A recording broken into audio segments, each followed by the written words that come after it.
Kimberly Thompson, 43, has been detained in the Curry County Adult Detention Center on 9 charges in connection to an incident including receiving or transferring a stolen motor vehicle, aggravated fleeing of a law enforcement officer, driving while under the influence, and battery upon a peace officer. According to the New Mexico State Police, a chase began after an officer attempted a traffic stop on Thompson at 9:42 a.m. The chase ended near the intersection of Thornton Street and Yucca Avenue when Thompson crashed into a bystander vehicle. Thompson was arrested without incident at the scene but escaped a hospital bed she was handcuffed to while receiving treatment at Plains Regional Medical Center. The New Mexico State Police officer at PRMC was able to capture Thompson and transport her to the detention center.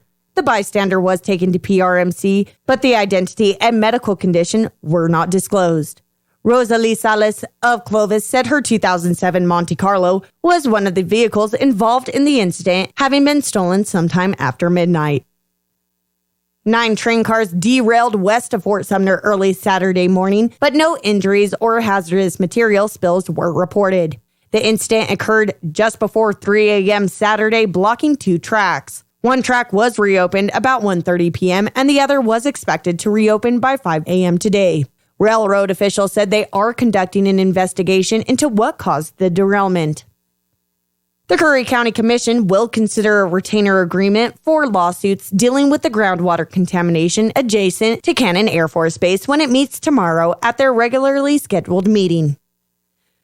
New Mexico is the newest member of an international initiative focused on expanding the export potential of American natural gas while balancing environmental goals. The Western States and Tribal Nations Group recently announced the addition of New Mexico, saying the state would be a strong advocate for rural economies and environmentally sound production. As part of the initiative, the group is working to establish export markets, such as Asia, for liquefied natural gas sourced from basins in Western North America. Another focus has been building up the infrastructure needed to connect those basins to the export supply chain. The number of domestic violence incidents in New Mexico has remained steady over the last 3 years, despite an increase in funding for services. Analysis from the Legislative Finance Committee also found that the number of clients receiving services over the same period has dropped. According to their findings, domestic violence affects a large number of New Mexicans. Law enforcement in 2018 responded to almost 19,000 reports of domestic violence, roughly the same as in 2014. About 1/3 of cases generally have children present.